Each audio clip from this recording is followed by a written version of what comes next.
杨柳风，沾衣欲湿杏花雨。什么风啊雨的？小皮，你念的是什么诗啊？这两句诗是古人描述春天的风雨，说风吹在脸上不觉得冷，雨下在身上也不会淋湿衣服。那是微风细雨喽。春天真好哎，气候舒服，光景也美。你看，樱花都开嘞。樱花好害羞哦，都垂着头，脸蛋涨得红彤彤的，挤在一块嘻嘻笑呢。看樱花笑了，最乐的是绿袖眼，它们在花间穿梭飞动，伸着尖细的小嘴，专往笑开的花蕊中吸吮花蜜。好甜呢！哟，绿袖眼真调皮，为了吸到花蜜，还使出特技功夫呢。哇，小心别栽下树喽！宝妹，我们去野外郊游吧，赏花赏鸟。赏鸟？好啊，我想去鸟来，鸟儿爱来的地方，鸟儿一定很多哦。鸟来？没听过哎，你从哪里知道这个地方啊？报章杂志常常介绍啊，那里还有温泉和瀑布呢。哦，是乌来啦，乌鸦的乌字比鸟儿的鸟字中间少一画哎，以后别再认错了。好啦，我们就去鸟来，不，去乌来郊游啦。苹果姐姐，待会儿在乌来碰面咯。小皮，我已经快到乌来了，你们看。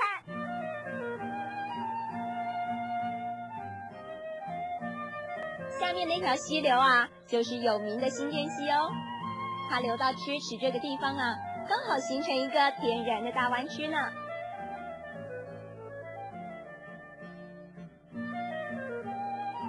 再往上走啊，就是新店溪的上游咯。它上游啊，总共有2条支流，南势溪和北势溪。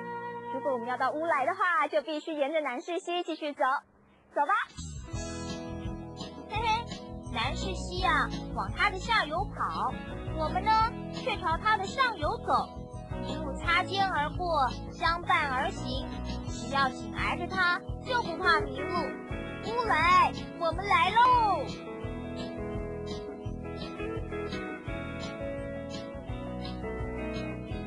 好啦，乌来到咯，先来说说看，你们准备怎么游览乌来啊？我们只想悠闲的逛逛，赏赏樱花，泡泡温泉，看看瀑布，还有看乌鸦。既然叫乌来，一定乌鸦很多。看乌鸦？我是不知道乌来有没有很多乌鸦啦。不过乌来这名称啊，是跟乌鸦一点关系都没有的哦。乌来啊，是泰雅族语，是的，是那个。那是什么？会冒烟的水耶，它一定很热。傻瓜，那就是温泉。哦，乌来是温泉的意思。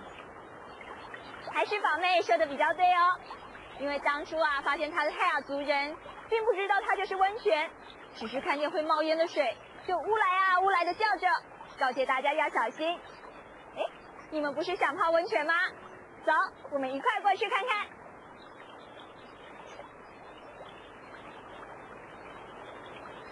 乌来温泉的源头啊，不是在南势溪的河床上，就是在岩壁间。虽使用权属于公有，于是许多旅社和住家都纷纷接上水管来输送温泉。另外，溪边还砌了一座露天的温泉池哦，可以供大家免费享用呢。你们看，每天都有不少人特地来这里泡温泉哦。哇，泡温泉还能够边欣赏风景，真惬意呀！如果还有寒风在耳边吹着，更是别有滋味哦。温泉挺烫的，没关系，可以再到冷溪里面冲冲水，消消热气嘛。这可是天然三温暖呢。苹果姐姐，你慢慢脱鞋脱袜，我们要先跳进温泉池里了。好高兴哦，终于要泡温泉了。对不起哦，我刚刚打听过了，这个池子啊，除了人之外，其他动物是不能够下来泡温泉的，所以你们只好在旁边看看温泉，过过干瘾了。哼，真扫兴，不稀奇啦，我们也去挖个温泉嘛。温泉哪是随便挖挖就有的，它多半跟很早很早以前的火山活动有关系呢。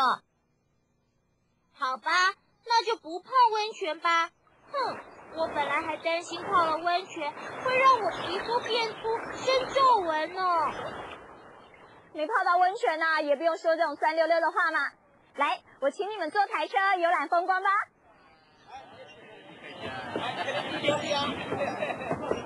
乌来的台车啊，以前是运输木材的工具，现在已经被淘汰喽，只保留一小段的车道，好让游客坐台车观望乌来，感觉还挺新鲜的呢。台车好像颠得很厉害，我怕颠得屁股痛哎。你们猕猴屁股有肉垫呢，还怕颠得屁股痛啊？那我们等会在乌来瀑布前面汇合好喽，我才不愿意错过坐台车的机会呢。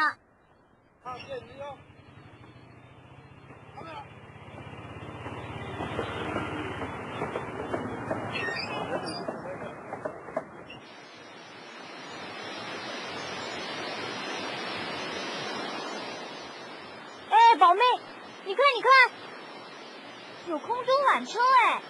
一台缆车从峭壁顶端滑下来，另一台缆车则从峭壁下面顺着轨道往上爬，它们刚好在瀑布上空交汇哦。这大概就是乌来瀑布吧？它高高挂在山壁上，远远看去，真像一匹特长的白布呢。据说这座乌来瀑布的高度有100多公尺哦。想不到吧，在离台北市不远的地方，竟然也能看到大瀑布。这条南势溪啊，水流又多又急，一路上流过的地方呢，地势又很陡峭，所以形成许多幽谷、深潭还有瀑布的景观。再往里面走呢，还有好几座瀑布呢。走，我带你们去看看。小皮，瀑布到底是怎么形成的啊？它原本可能是一条小河流，水从岩层比较硬的河床流到岩层比较软的河床，因为长期侵蚀的关系，岩层软的河床会越来越低，最后就变成坡度很陡的断崖。于是，当河水流过断崖，就会从高处冲泻而下，这就是瀑布了。春天观赏瀑布，有点嫌太清凉喽。可是看瀑布这么爽快，心情会非常舒畅哦。对呀，鸟儿就乐得忘了春寒呢。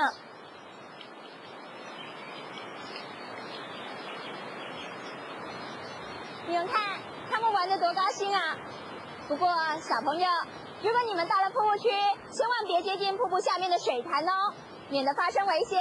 要隔着一段距离观赏瀑布，才能够看清它的美。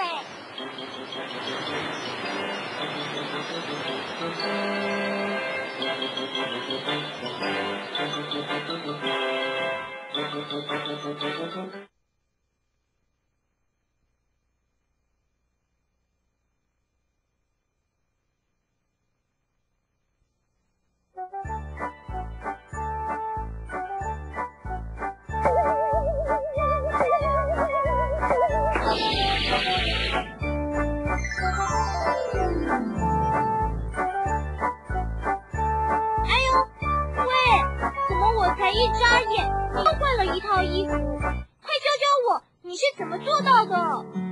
什么换了一套衣服？傻宝妹，这是乌贼的护身术，它会配合环境来变换体色啦。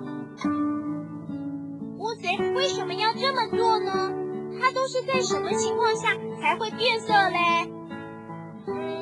当然是在需要伪装的时候啦。还有很兴奋或是很惊慌的时候，它都能够很快改变体色哦。好像变魔术，对不对？其实许多生物啊都会改变体色来保护自己，但是大多是缓慢的改变，不像乌贼和它的亲戚章鱼，随时随地都能快速的变，真是变脸高手。你们知道吗？乌贼的变色和它的眼睛有很大的关联哦。原来乌贼的视力极好，只要周遭环境一有改变，它就立刻能够感应到。于是在不到1秒钟的时间里面，表皮上的各种色素细胞就会迅速收缩或是扩张，做出变化咯。这2只乌贼干嘛一直跟前跟后的？它们呢是在求偶啦。你看，雄乌贼不时显出羞红的体色，还高高举着它特别长的触腕，像是在引雌乌贼的注意，也像在跟其他雄乌贼示威。喂，不准靠近我的爱人哦！哇，这一对求偶成功嘞！这一对中间却出现了第3者，看来2只雄乌贼要动用触腕比比高下咯。乌贼呀，还有另外一项秘密武器哦，那就是当它遇到天敌的时候，会从墨囊中喷出墨汁来，好像投出烟幕弹一样，刹那间海水乌漆抹黑的，它也就趁机逃走啦。可惜它们现在都不肯表演，没关系，那几种鱼的隐身术啊也挺棒的哦，来找找它们的下落吧。哟，这是谁用脱碎的薄纱捡出来的鱼啊？它是真的鱼，想想看，当它栖息在珊瑚礁之间的时候，我们是不是很难发现它的踪影呢？对哦，这种情形就像海马藏身在水草间，只要它不动，实在很难把它找出来。许多鱼啊都有这种隐藏的本领，我觉得技巧最高明的就是比目鱼，看见它藏在沙里吗？哇，经你指点，我才识破它的伪装呢。这是障眼法，它的体色也会随环境做变化呢。只有眼睛藏不住，2颗都长在头顶上，这样才方便伸出沙面观察动静嘛。没错，不过它眼睛的位置你说错了，比目鱼是侧着身体躺在沙里耶，眼睛怎么会长在头顶上呢？你们弄清楚了吗？比目鱼的2个眼睛啊，到底长在什么位置呢？还是我的观察正确，比目鱼的2个眼睛是同时长在身体朝上的一边的，真妙。对啦，比目鱼啊，也不是一生下来就长得这副模样哦，它的变态可是有过程的呢。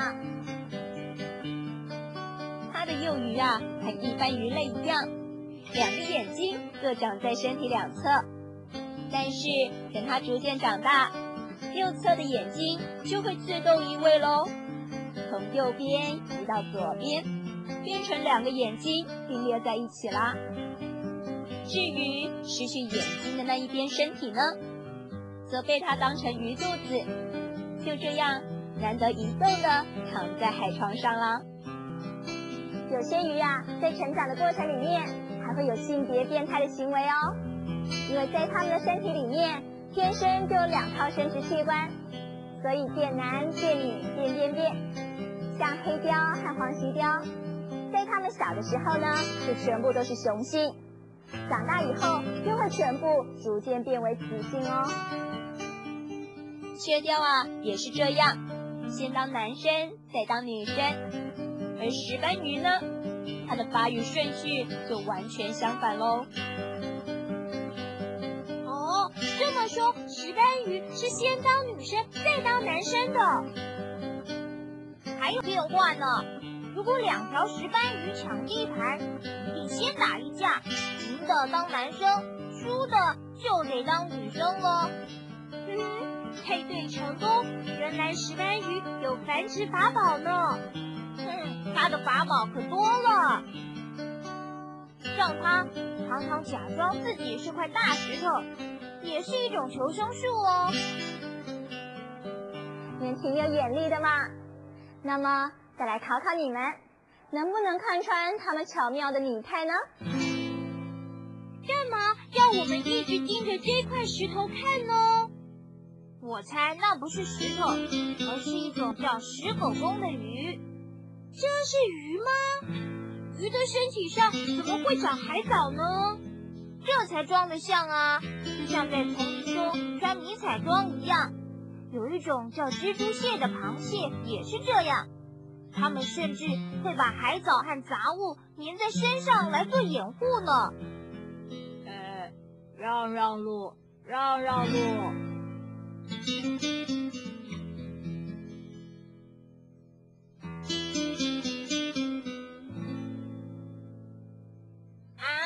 原来另外一块礁石也是一条鱼啊！弄懂了吗？它们装成石头，然后用守株待兔的方法伺机捕食路过的小鱼小虾。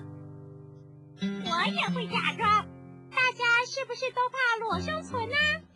我就装它，用我的鱼尾搭配一个假眼就成了。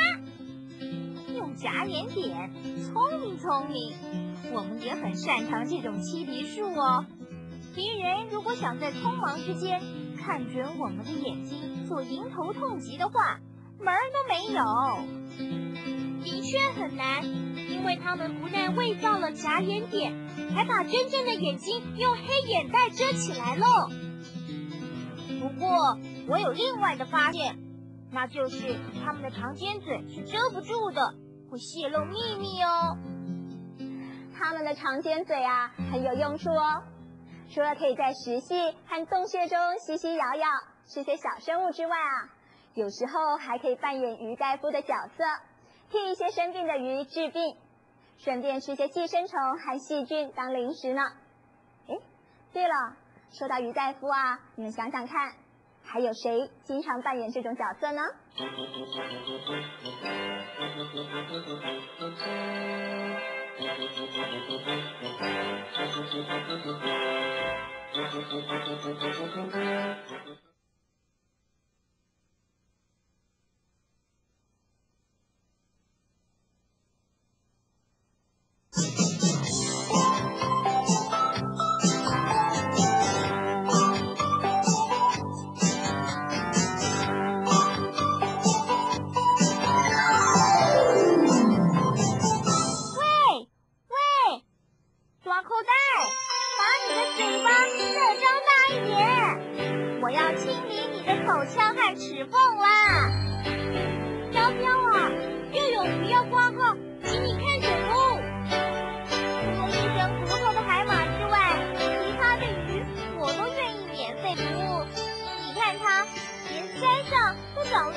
少不了我替他治疗呢。喂，别自夸，还是让我接手吧。看我的夹角多细小，这样才能清除每个细缝里的碎屑哦。哟，没报酬的工作竟然也有鱼抢着做呢。你当他们是做义工啊？怎么会没报酬？他们一边帮大鱼清寄生虫，一边就吃饱了。哦，原来这是对双方都有利的工作啊！对啦，这就叫做共生关系。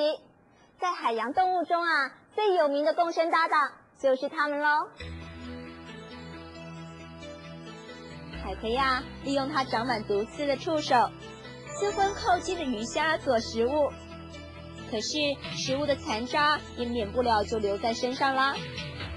这时候就要靠小丑鱼穿梭在触手丛里为它清理哦。小丑鱼也借着海葵触手的摩擦来除去自己身上的霉菌。当然，海葵也可以保护它不会受到其他大鱼的攻击。为了报答海葵呢，小丑鱼还时常引诱一些鱼游进海葵，供它捕食呢。小皮，小丑鱼为什么不会遭到海葵的毒手呢？